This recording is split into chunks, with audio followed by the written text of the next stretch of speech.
kita melanjutkan lagi tentang pengajaran kitab Wahyu.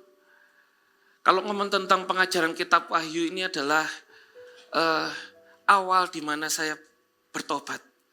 Saya waktu saya kuliah di Surabaya tahun 2004-2005 itu ada pengajaran kitab Wahyu. Pengajaran kitab Wahyu itu mengingatkan kita untuk ketika kita berhadapan nanti dengan Tuhan itu, kita itu personal. Hubungan dengan Tuhan itu personal. Tidak bisa diwakilkan, oh iya orang tuaku ini cinta Tuhan, orang tuaku ini Tuhan, aku bawa anakku juga sekalian. Terima dalam hadirat Tuhan, terima masuk dalam kemenangan bersama Tuhan di surga. Tidak bisa. Semuanya itu dimulai dari personal kita, percaya dengan mulut kita, percaya dengan hati kita, mengaku dengan mulut kita bahwa Yesus adalah Tuhan, dan kita memberi diri kita dibaptis, maka kita diselamatkan. Awal mula ketika disampaikan kitab Wahyu, saya itu cuma nangis saja. Oh iya, sekalinya saya yang belasan tahun saya beribadah, belasan tahun saya ikut di pelayanan apapun di gereja, sekalinya ketika firman ini disampaikan, saya perlu koreksi lagi. Sebenarnya saya itu sudah tercatat dalam kitab kehidupan atau enggak? Kayak gitu. Kalau kita lihat ini ceritanya, ini ketika Yohanes dibuang di pengasingan di Pulau Patmos. Tuhan enggak iseng dengan kitab Wahyu ini. Kalau kita ngomong tentang kitab Wahyu, Pulau Patmos itu jauh, benar-benar diasingkan jauh, di pelosok, enggak ada apa-apanya. Kalau sekarang berbeda zaman sekarang. Kita beritanya di Jakarta, kita yang Samarinda sudah bisa dengar. Yang gosip apapun kita juga bisa dengar. Kekuatan netizen 62 ya, kayak gitu ya. Beda. Itu benar-benar Yohanes pun tidak tahu kondisi setiap jemaat yang ada di belahan bumi manapun. Kalau ngomong tentang harus lewat kapal itu harus berbulan-bulan sampai ke kota itu, kayak gitu loh. Nah, yang kita perlu pelajari apa? Ketika perintah Tuhan, surat-surat Tuhan kepada jemaat-jemaat yang dituliskan oleh Yohanes ketika di pembuangan, itu sebenarnya masih relevan dengan setiap kita. Masih relevan dengan setiap kehidupan kita. Masih relevan dengan apa yang kita alami, hari-hari apa yang kita alami, itu masih relevan. Kita buka sama-sama di kitab Wahyu, pasal yang kedua. Hari ini saya akan khotbah tentang jemaat di Smyrna, yang kedua jemaat di Pergamus, yang ketiga jemaat di Tiatira. Ibadah yang pertama kita akan ngomong tentang kepada jemaat di Smyrna. Saya bacakan aja ya. Kepada jemaat di Smyrna, dan tuliskan kepada malaikat jemaat di Smyrna. Inilah firman dari yang awal dan yang akhir, yang telah mati dan hidup kembali. Aku tahu kesusahanmu dan kemiskinanmu, namun engkau kaya dan fitnah mereka yang menyebut dirinya orang Yahudi, tetapi yang sebenarnya tidak demikian. Sebaliknya mereka adalah jemaah iblis. Jangan takut terhadap apa yang harus engkau derita. Sesungguhnya iblis akan melemparkan beberapa orang dari antaramu ke dalam penjara supaya kamu dicobai dan kamu akan beroleh kesusahan selama 10 hari. Hendaklah engkau setia sampai mati dan aku akan mengaruniakan kepadamu mahkota kehidupan. Siapa bertelinga hendaklah ia mendengarkan apa yang dikatakan Roh kepada jemaat-jemaat. Barang siapa menang, ia tidak akan menderita apa-apa di kematian yang kedua. Di sini kita perlu tahu, Smyrna ini seperti apa di zaman dulu. Smyrna itu kota pelabuhan. Dia itu kalau kota yang sangat bagus, kota yang maju, kota yang kaya sebenarnya. Tetapi di sini dikatakan ayat yang ke-9, aku tahu kesusahanmu dan kemiskinanmu. Tidak begitu dengan jemaat yang percaya Kristus di sana. Orang yang percaya Kristus mereka itu diasingkan. Nah, kalau kita lihat tentang kota ini kaya. dia itu termasuk sekutunya Roma. Orang-orang di sana itu benar-benar hubungannya dengan Romawi, kerajaan yang paling kuat militernya pada waktu itu. Ketika mereka dikuasai, mereka benar-benar perdagangannya hidup, semuanya hidup, ekonominya baik kayak gitu loh. Nah, sekarang apa yang kita bisa pelajari dari Smyrna ini?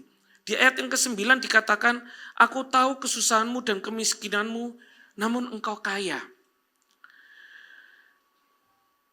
Ini paralel dengan jemaat di Makedonia. Saya bacakan aja di 2 Korintus 8 ayat yang kedua. Jemaat selagi dicobai dengan berat dalam pelbagai penderitaan, sukacita mereka meluap. Dan meskipun mereka sangat miskin, namun mereka kaya dalam kemurahan. Yang pertama dikatakan kaya dalam kemurahan. Katakan kaya dalam kemurahan. Kekaisaran Roma di waktu itu adalah mengharuskan mereka itu mengakui bahwa Kaisar Roma adalah Tuhan. Bahwa kalau mereka itu tidak menyembah Kaisar, mereka akan dibunuh. Kayak gitu loh. Nah, jadi jemaat di Smyrna pada waktu itu, bayangannya itu seperti ini. Orang ketika ketemu, oh ya, kamu percaya Tuhan ya? Kayak gitu ya. Kamu percaya Kristus. Di sana itu ketika percaya Kristus, rumahnya bisa dibakar. Kalau itu pedagangnya percaya Kristus, langsung diboikot. Ekonominya langsung dimiskinkan. Kayak gitu loh. Benar-benar cobaannya itu menderitanya itu banget. Beda kalau kata-katanya di bahasa aslinya, miskin di sini, menderita di sini dengan janda Sarfat yang miskin. Kita tahu ya janda Sarfat yang kasih 2 peser, itu seluruh hidupnya dikasihkan pada persembahan itu, seolah-olah kayak gitu. Itu masih oke. Dia masih ada bagian dari kehidupannya yang bisa dikasih, setelah itu dia tidak punya apa-apa. Tetapi orang-orang jemaat di Smyrna ini benar-benar miskin. Dia itu tidak punya apa-apa, benar-benar itu dia pengemis di sana. Seolah-olah kayak gitu. Nah, kondisi itu berbeda dengan jemaat-jemaat yang lain. Jemaat Kristen di sana benar-benar kalau ngomong dikucilkan ya dikucilkan. Oh tahu Kristen, kamu langsung dikucilkan. Kita belajar untuk kaya dalam kemurahan kita. Di sini dikatakan walaupun mereka menderita, mereka miskin, tetapi mereka kaya. Dalam terjemahan yang lain itu ngomong kaya in generosity. Ngomong tentang mereka tuh murah hati. Murah hati ketika ngomong tentang kaya dalam kemurahan. Kemurahan itu ngomong tentang apa? Helpful. Orangnya itu baik. Jangan sampai keadaan kita, kondisi kita, sesusah apapun kita itu tidak punya kemurahan hati dalam setiap kehidupan kita. Hari-hari ini yuk sama-sama kita belajar untuk kaya dalam kemurahan. Mungkin ada masalah, semua orang pasti ada masalah. Kalau misalkan saya ingatkan lagi, setiap pencobaan itu tidak pernah melebihi dari apa yang menjadi kekuatan kita. Kalau kita berdoa dalam Bapa kami jauhkan aku dari pencobaan. Itu benar-benar ngomong tentang pencobaan itu bukan dari Tuhan. Nanti di ayat-ayat selanjutnya akan dibacakan. Pencobaan itu bukan dari Tuhan. Satu orang yang dicobai dari Tuhan itu cuma satu, Ayub. Selainnya tidak. Kayak gitu. Yang kita lakukan apa? Yuk sama-sama kita punya hati yang murah. Hari-hari ini kondisi semakin jahat. Orang itu sudah, kalau kebakaran, contoh kebakaran. Berapa orang yang membantu kebakaran itu? Berapa orang yang merekam kebakaran? Mulai sosialnya itu sudah berbeda. Kehidupan, kalau kita eksperimen sosial saya sering lihat gitu ya. Orang cuman berjabat tangan aja di Amerika saya lihat. Dia itu kasih eksperimen sosial, kalau orang yang mau jabat tangan dengan dia di Amerika, nanti dia kasih iPhone kayak gitu ya. Ketika orang di jabat tangan, orang gak mau, siapa kamu? Seolah-olah lu gue, sudah berbeda. Kita harus orang yang benar-benar punya hati yang murah hati. Helpful itu berarti ngomong tentang kita punya empati dengan orang. Dengan orang lain kita itu memperhatikan orang lain. Kita belajar untuk itu. Apapun kondisi kita. Apapun kondisi kita. Kadang kita susah pun kita yuk punya hati ini. Punya hati yang murah.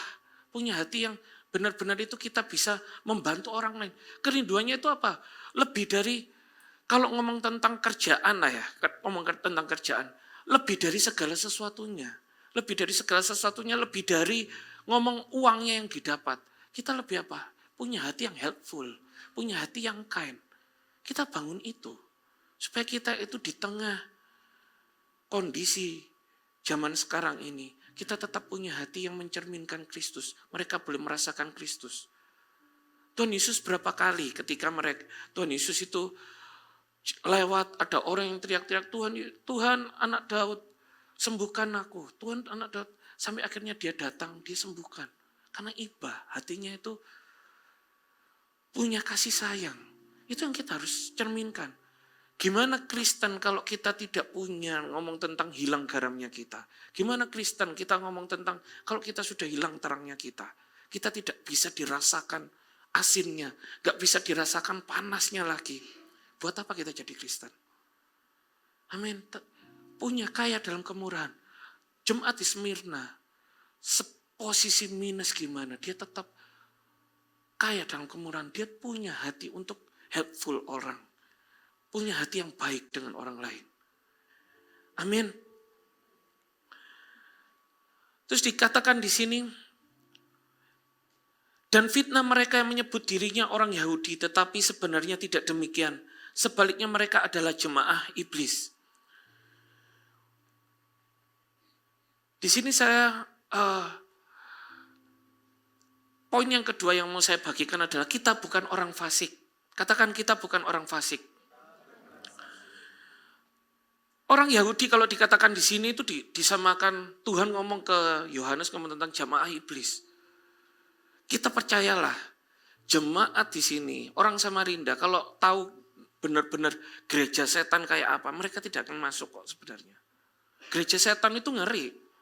Kalau kita di luar negeri itu gereja setan itu benar-benar depannya aja mukanya malaikatnya itu serem.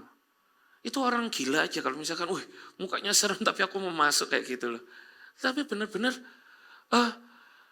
gerejanya itu bukan yang itu. Jemaah iblis yang diomong di sini itu orang Yahudi, ini orang yang menciptakan Keluaran, kejadian, Keluaran, Imamat, Bilangan. Ini dia yang menulis ini, orang Yahudi. Tetapi yang kelakuannya tidak mencerminkan itu.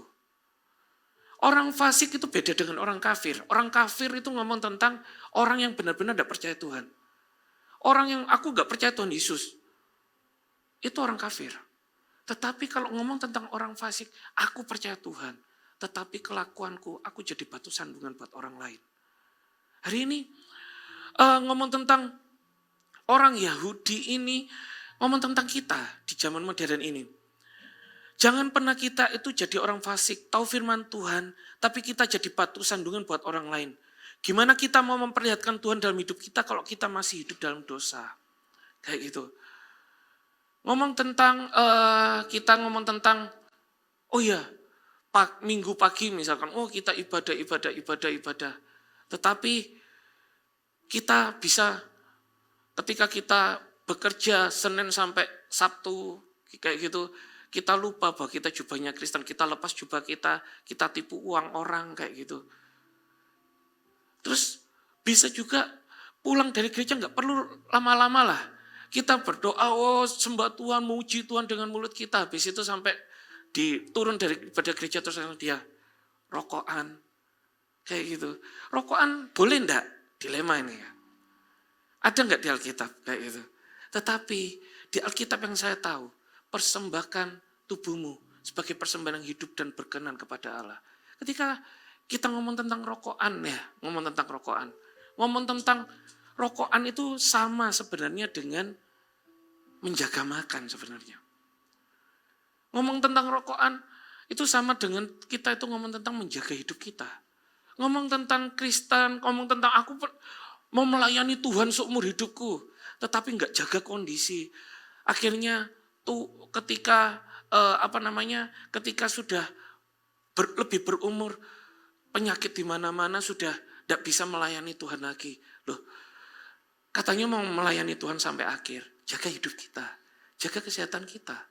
Apa yang masuk di dalam hidup kita, apa yang kita makan, jaga mungkin kolesterol kita, jaga setiap kehidupan kita. Itu sama sebenarnya dengan merokok. Merokok juga mengganggu setiap kehidupan kita. Siapa yang ngomong merokok itu bisa sehat? Ada rokok herbal bisa sehat. Percayalah, paru-parunya tetap bolong kayak gitu loh ya. Benar-benar ngomong tentang, kita ngomong, oh ya aku Kristen, tapi aku nggak menjaga hidupku. Tidak mempersembahkan hidup kita sebagai persembahan yang kudus dan berkenan kepada Tuhan. Mendingan kita menjadi orang yang biasa-biasa dan terus habis itu semakin terbuang kayak gitu loh.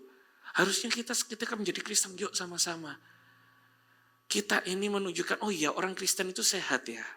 Orang Kristen itu kehidupannya itu benar-benar antusias semangat ya. Kalau ngomong setia sampai akhir benar-benar, oh iya melayani sampai akhir. Kita harus belajar dari senior di gereja kita. Saya ngelihat ketika senior di gereja kita ini, mereka kalau misalkan antusiasnya itu mungkin kita kalah. Kalau yang muda-muda. Kalau tugas welcome home di depan gitu. Benar-benar ketika ada orang baru, orang yang senior, dia langsung, Pak sudah datang CG. Dia datang CG-nya jalannya juga cepat. Kalau dia tidak menjaga hidupnya, dia mungkin, ya Pak sudah datang CG, mungkin jalannya agak lambat. Orangnya sudah keburu pulang, kayak gitu loh. Tapi ini dia tuh benar-benar cekatan, datangi, Pak sudah datang CG. Ayo kita bertumbuh bersama Pak. Oh datang CG ya, nanti tak telepon, ini nomor teleponnya berapa. Mereka lebih antusias banget. Kalau mereka di welcome home depan itu. Kita harus belajar benar-benar sampai akhir hidup kita juga, kita mau melayani Tuhan dengan kondisi tubuh yang sehat, yang fit, yang benar-benar kita berikan yang terbaik buat Tuhan. Amin. Ngomong tentang banyak hal. Percaya Tuhan tapi judinya masih jalan. Percaya Tuhan tapi selingkuhannya kadang ini lebih gila lagi. Selingkuhannya pun dibawa ke gereja. Bisa jadi kayak gitu. Ini enggak. Dunia kita ini semakin dunia yang berbeda. Dunia yang berbeda. Kita ngomong tidak mengampuni. Gampang marah. Kita harus tunjukkan bahwa orang Kristen itu ketika aku percaya Tuhan. Kalau ngomong tentang kasih itu sabar, kita itu juga di luaran juga sabar. Kalau ngomong tentang kasih itu murah hati, kita tetap murah hati. Kalau ngomong tentang jangan mencuri, jangan pernah ambil uangnya teman bisnismu, kayak kasarnya kayak gitu. Benar-benar kita belajar untuk menjadi orang Kristen yang melakukan setiap perintah Tuhan yang ada di Alkitab. Sama-sama kita belajar untuk itu. Orang Kristen itu harus jaga integritas, bisa dirasakan buahnya dan mencerminkan Kristus. Itu yang disebut Kristen. Amin. Kita bukan orang fasik, amin. Di ayat yang ke-10, jangan takut terhadap apa yang harus engkau derita. Sebab sesungguhnya iblis akan melemparkan beberapa orang dari antaramu ke dalam penjara, supaya kamu dicobai dan kamu akan beroleh kesusahan selama 10 hari. Di sini dikatakan dengan jelas, Tuhan ngomong 10 hari. Pencobaanmu hanya umurnya 10 hari. Percayalah, permasalahan kita itu ada kadaluarsanya. Permasalahan kita itu ada kadaluarsanya. Di sini dikatakan, jangan takut terhadap apa yang harus engkau derita. Jangan pernah mengejudge orang. Orang Smyrna ini mencerminkan juga mereka itu orang yang percaya Kristus. Orang yang benar-benar hidup dalam Kristus. Dia itu orang yang di dalam kondisinya yang enggak bagus, dia itu tetap menjaga imannya untuk Kristus. Itu yang dilakukan jemaat Smyrna. Jangan pernah kita itu mengejudge orang. Oh iya, menilai dengan hal yang murah. Ngomong tentang materi. Oh iya, kamu itu miskin. Seolah-olah kasarnya gitu. Kamu itu miskin. Kamu berarti dikutuk Tuhan. Kamu itu tidak diberkati Tuhan. Enggak. Tidak.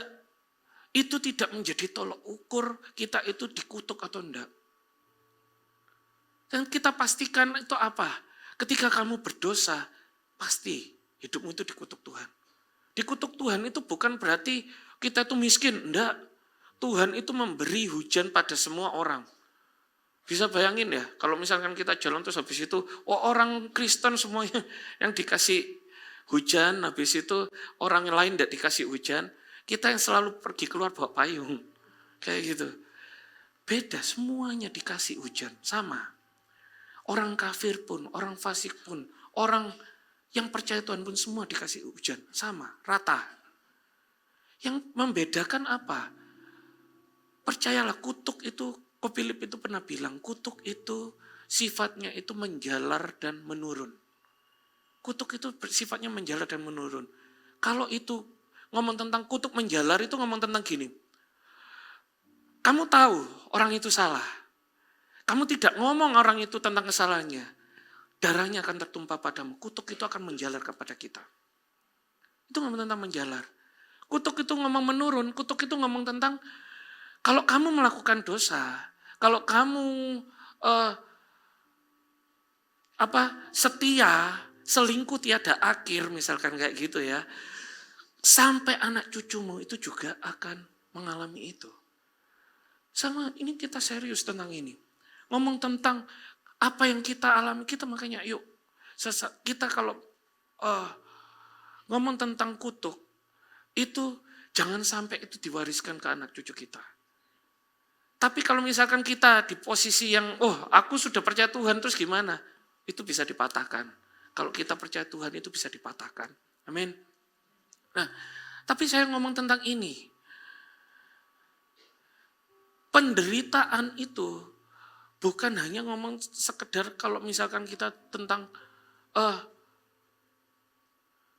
kemiskinan melanda. Enggak mesti itu. Tetapi ketika kita berbuat dosa, ketika contoh, saya ini misalkan, saya punya teman bisnis, habis itu saya kemplang duitnya. Terus habis itu saya buka bisnis baru. Saya panggil Koan, doakan bisnis saya kayak gitu ya. Bisnisnya jadi berhasil, besar, raksasa, diberkati ya. Tapi percaya, kutuk itu akan mengejar sampai anak cucu kita itu akan membayarnya. Percaya untuk itu. Kita belajar untuk kita itu supaya kita mewariskan iman, bukan mewariskan kutuk kepada setiap anak cucu kita. Hari ini, kalau kita pastikan dulu derita yang kita alami, mungkin bukan hanya materi, mungkin perasaan yang selalu bersalah terus menerus. Saya nggak tahu apa derita yang Bapak Ibu alami. Tetapi ketika kita ini ngomong tentang itu karena dosa, cepat bertobat, berbalik, minta ampun Tuhan, pulihkan semuanya. Tetapi ketika kita pastikan hidup kita beres, aku tidak ngapa-ngapain Tuhan, aku percaya Tuhan, hidupku tetap jaga integritasku kayak gitu ya. Kita itu percaya bahwa setiap permasalahan kita itu ada kadaluarsanya. Di sini dikatakan, iblis akan melemparkan beberapa orang dari antaramu ke dalam penjara supaya kamu dicobai. Tuhan tidak pernah mencobai kita. Tuhan tidak pernah yang mencobai kita itu setiap hari, orang yang di sekitar kita itu adalah iblis. Dia itu bersiap ketika kita jatuh, dia akan bersiap untuk tarik kita dan lemparkan kita ke neraka. Itu pasti. Yang kita bangun apa? Supaya kita tahu, jangan pernah kecewa dengan Tuhan. Jangan pernah kecewa Tuhan kok cobai aku kayak gini, Tuhan kok kasih aku kayak gini. Percayalah, di dalam setiap kehidupan kita selalu ada satu talenta yang Tuhan kasih buat kita. Kita itu tidak pernah dikasih kosongan, tidak dikasih modal sama Tuhan. Saya percaya, satu talenta itu mungkin, kayak jemaat di Smyrna ini adalah ngomong tentang kaya dalam kemurahan itu. Satu talenta dia kembangkan. Percayalah, ketika kita membantu orang, kita baik sama orang. Saya pernah satu saat itu, kalau naik sepeda motor, terus habis itu ada orang ngeban, saya nepi, Pak bisa bantu, saya bantu dongkrak, saya bantu ganti ban kayak gitu ya. Percayalah, karena kita helpful, Tuhan pun punya malaikat yang buat kita. Mungkin ketika kita kondisi yang sama, selalu ada malaikat yang menyertai kita, yang membantu kita. Itu yang harus kita bangun dalam setiap kehidupan kita. Amin. Pencobaan itu tidak pernah melebihi dari kekuatan kita.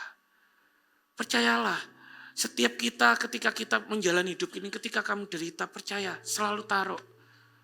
Cuman 10 hari. Kita nggak tahu. 10 hari itu dalam dalam kehidupan kita itu sampai kapan kita nggak tahu. Kita sudah di hari ke-8 kah? Kita sudah di hari ke-9 kah? Smyrna ini banyak tafsiran. 10 hari ini banyak tafsiran. Tetapi pernah dicatat, Smyrna ini menderita di zaman 10 pemerintahan Romawi. Ada 10 pemerintah yang berganti-ganti pemerintahan, termasuk Nero di dalamnya. Jemaat Smyrna itu disiksa seperti itu. Kita nggak tahu penderitaan kita itu sampai kapan. Tetapi yang jelas penderitaan itu ada kadaluarsanya. Amin. Yang dikatakan Tuhan mengingatkan kita apa? Hendaklah engkau setia sampai mati, dan aku akan mengaruniakan kepadamu mahkota kehidupan. Siapa bertelinga hendaklah ia mendengarkan apa yang dikatakan Roh kepada jemaat-jemaat. Barang siapa menang, ia tidak akan menderita apa-apa oleh kematian yang kedua. Di sini Tuhan mengingatkan kita. Banyak orang ketika kondisi yang gak baik, mereka itu menjauh dari Tuhan. Bahkan banyak orang ketika dia itu kondisi ekonomi, dia itu melepaskan kekristenannya buat dia mendapat sesuatu yang lebih baik secara materi. Yang Tuhan yang mau Tuhan ingatkan, setia sampai mati. Masakan kita mengawali dengan roh, mau kita mengakhiri dengan daging. Masakan kita yang datang ke gereja pagi, bela-belain bangun ibadah, bela-belain datang CG, bela-belain melayani, bela-belain welcome home, asyar, bela-belain cuman syuting orang kayak gitu. Tetapi kita akhirnya hidup kita didapati Tuhan, oh iya, kamu sudah tidak tercatat dalam kitab kehidupanmu. Ini yang harus kita pastikan dalam kehidupan kita. Setia sampai akhir, setia sampai kita mati. Apapun yang kita alami, kita tetap setia. Di dalam Roma 5 ayat 3 sampai 5. Dan bukan hanya itu saja, kita malah bermegah juga dalam kesengsaraan kita. Karena kita tahu bahwa kesengsaraan itu menimbulkan ketekunan. Kesengsaraan menimbulkan ketekunan. Ketekunan menimbulkan tahan uji. Tahan uji menimbulkan pengharapan. Dan pengharapan tidak mengecewakan. Karena kasih Allah telah dicurahkan di dalam hati kita oleh Roh Kudus yang telah dikaruniakan pada kita. Di sini dikatakan kesengsaraan menimbulkan ketekunan. Ketekunan menimbulkan tahan uji. Tahan uji menimbulkan pengharapan dan pengharapan tidak mengecewakan. Sama-sama kita kuat yuk. Jangan menjadi anak-anak gampang.